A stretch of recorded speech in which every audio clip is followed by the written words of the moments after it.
Gospel John 11, 1-45. Now a certain man was ill, Lazarus of Bethany, the village of Mary and her sister Martha. Mary was the one who anointed the Lord with perfume and wiped his feet with her hair. Her brother Lazarus was ill. So the sisters sent a message to Jesus, "Lord, he whom you love is ill." But when Jesus heard it, he said, "This illness does not lead to death, rather it is for God's glory, so that the Son of God may be glorified through it." Accordingly, though Jesus loved Martha and her sister and Lazarus, after having heard that Lazarus was ill, he stayed 2 days longer in the place where he was.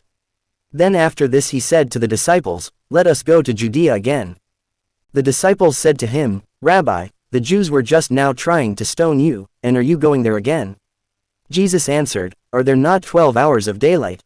Those who walk during the day do not stumble, because they see the light of this world. But those who walk at night stumble, because the light is not in them." After saying this, he told them, "Our friend Lazarus has fallen asleep, but I am going there to awaken him." The disciples said to him, "Lord, if he has fallen asleep, he will be all right." Jesus, however, had been speaking about his death, but they thought that he was referring merely to sleep. Then Jesus told them plainly, "Lazarus is dead. For your sake I am glad I was not there, so that you may believe. But let us go to him." Thomas, who was called the twin, said to his fellow disciples, "Let us also go, that we may die with him." When Jesus arrived, he found that Lazarus had already been in the tomb 4 days.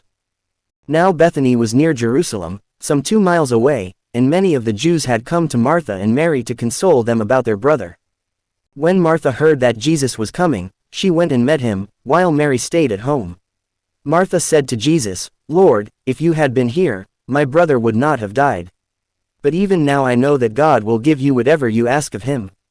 Jesus said to her, "Your brother will rise again." Martha said to him, "I know that he will rise again in the resurrection on the last day." Jesus said to her, "I am the resurrection and the life. Those who believe in me, even though they die, will live, and everyone who lives and believes in me will never die. Do you believe this?" She said to him, "Yes, Lord, I believe that you are the Messiah, the Son of God, the one coming into the world." Then Jesus, again greatly disturbed, came to the tomb. It was a cave, and a stone was lying against it. Jesus said, "Take away the stone." Martha, the sister of the dead man, said to him, "Lord, already there is a stench because he has been dead 4 days."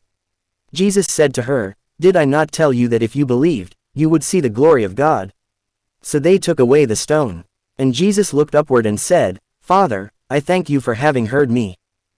I knew that you always hear me, but I have said this for the sake of the crowd standing here, so that they may believe that you sent me." When he had said this, he cried with a loud voice, "Lazarus, come out." The dead man came out, his hands and feet bound with strips of cloth, and his face wrapped in a cloth. Jesus said to them, "Unbind him, and let him go." Many of the Jews therefore, who had come with Mary and had seen what Jesus did, believed in him. The Gospel of the Lord.